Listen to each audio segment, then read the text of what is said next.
Mais de 7 mil casos de síndrome respiratória grave são registrados em Goiás. A Brunelli Portela está de volta ao Jornal do Meio-Dia porque, em muitos casos, as pessoas acabam ficando graves ou até morrem porque não estão com a vacinação em dia, né, Brunelli? Você de volta.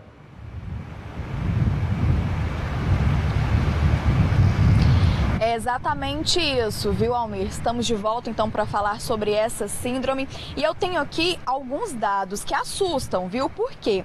Essa síndrome subiu aí de 6 mil para mais de 7 mil entre 30 de outubro e 23 de dezembro. As mortes também cresceram em mais de 18%. Vamos conversar agora com a Cristina Laval, ela é superintendente de vigilância em saúde da Secretaria Estadual de Saúde. Boa tarde, muito obrigada pela participação. Eu acho que é importante a gente começar, Cristina, falando dessa doença, né? Qual a gravidade dela, por que as pessoas devem se cuidar, como que ela afeta esses pacientes? A síndrome respiratória aguda grave, como o próprio nome diz, é uma síndrome respiratória que muitas vezes leva o paciente a ter falta de ar, muita tosse, levando até uma insuficiência respiratória, por isso que ela é grave. E ela pode iniciar como um quadro gripal. Então, por isso a importância de estarmos atentos a esses sintomas de síndrome gripal, que é a tosse, a febre, a dor no corpo, o espirro. Então, apesar de nós termos tido um aumento de casos e de óbitos nesse período, comparado com o ano anterior, nós estamos numa situação um pouco mais confortável, mas nós temos casos e temos óbitos. Então, por isso a importância da prevenção. E quando a gente observa esses casos, eles se concentram na sua maioria em pessoas acima dos 60 anos, em idosos, né? E por isso a importância de, nesse período, principalmente no final do ano, com festas, muita circulação de pessoas, aquelas pessoas mais vulneráveis, gestantes, crianças um pouco maiores, idosos, pessoas com comorbidades, se forem a locais com aglomeração, utilizar a máscara para sua proteção. Da mesma forma, pessoas que estão com sintomas respiratórios, sintomas de uma síndrome gripal, eles devem fazer o quê? Utilizar a máscara e, na persistência dos sintomas, procurar o serviço de saúde. E uma outra questão importante é que a grande maioria dos casos de síndrome respiratória aguda grave, que a gente conhece o agente etiológico, são causados pelo vírus da Covid e pelo da influenza. E para esses vírus nós temos vacina.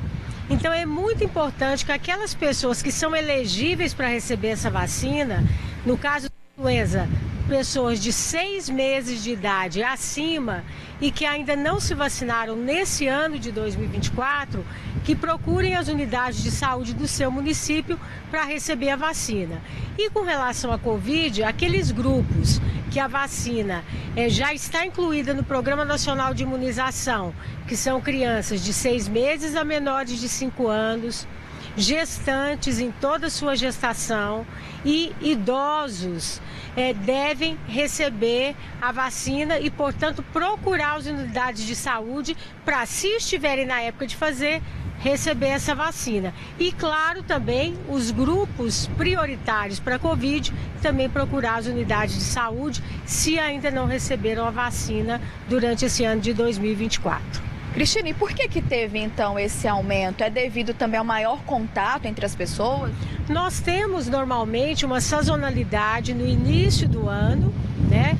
De todas as síndromes gripais que podem culminar com o aumento de síndrome respiratória aguda grave, e também no final do ano a gente normalmente cursa com aumento de casos. Então, como eu falei, apesar de estarmos numa situação mais confortável do que o ano de 2023, nós estamos tendo casos e óbitos. Então, a importância das medidas de prevenção é fundamental. E lançar a mão não só da vacina, como eu falei, para Covid e influenza, mas também das medidas que a gente chama de etiqueta respiratória. Lavar as mãos constantemente. No caso de não poder lavar, utilizar o álcool gel. Ao tossir e espirrar, quem está com sintoma respiratório, levar o braço até o nariz e a boca para evitar de aspergir saliva, né? Ali no ambiente, pessoas próximas. E, no caso, utilizar a máscara de proteção. Isso é extremamente importante para proteger não só a si, mas também aqueles que convivem junto com a gente. E aqueles que são do grupo de risco, principalmente idosos e pessoas com comorbidade, evitar aglomeração. Se não puder evitar aglomeração, principalmente nesse momento das festas de final de ano, utilizar a máscara. Ok, agradeço muito a sua participação, Cristina. Almeida, então essas foram as informações, né, da Cristina em relação a essa síndrome respiratória aguda grave. Como ela disse, às vezes as pessoas acham que é apenas uma gripe, mas pode ser algo mais grave, então as pessoas devem se cuidar, viu? Volto com você. Ok, obrigado, Brunelli, também a doutora Cristina. Aí não dá para entender, né? Vacina de graça em qualquer posto de saúde, em qualquer cidade, em qualquer município, tem tudo lá de graça. E a pessoa, infelizmente, não se previne, não se protege, né? E às vezes ainda passa para outra pessoa que não tem nada a ver com essa negligência e acaba a pessoa morrendo.